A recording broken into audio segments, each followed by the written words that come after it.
বদলাম যে মাসের 15-16 তারিখ 20 তারিখ হয়ে যায় বেতন দেওয়া বাকি থাকে। মানে আপনি যদি মাসের শুরুতে বেতনটা দেন তাহলে আমি শিক্ষকদের বেতন দিতে পারি, আর আপনি যদি দিতে দিতে দেরি করেন তাহলে দেওয়া যায়। পরেও 4 মাস 5 মাস 6 মাস জমা আছে, তাহলে আমরা কি দিয়ে বেতন দিব? সুতরাং আপনারা এই কাজটা করবেন না। প্রতি মাসে আপনি যেমন বেতন পান, প্রতি মাসের শুরুতে আপনারা বেতনটা দিবেন, 5-7 তারিখের মধ্যে বেতনটা দিয়ে দিবেন। আপনাদের এই প্রতি এই নির্দেশগুলো, এই দাবিগুলো রেখে আমি আজকের আলোচনা শেষ করছি। আসসালামু আলাইকুম ওয়া রাহমাতুল্লাহি ওয়া বারাকাতুহু। নাকিব ওই সামনে একবার সামনে একবার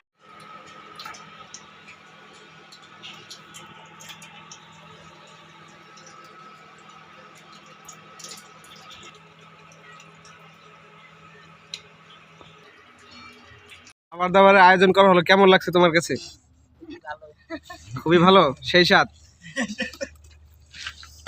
সবাই সবার কমেন্টস করো, বলো কার কাছে কেমন লাগছে।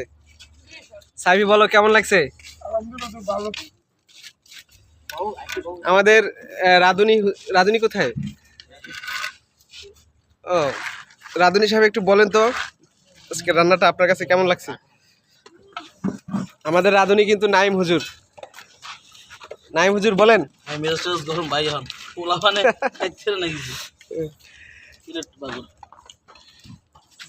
খাবার কিন্তু পর্যাপ্ত আছে আলহামদুলিল্লাহ, আমরা খেয়েছি এবং অনেক আছে।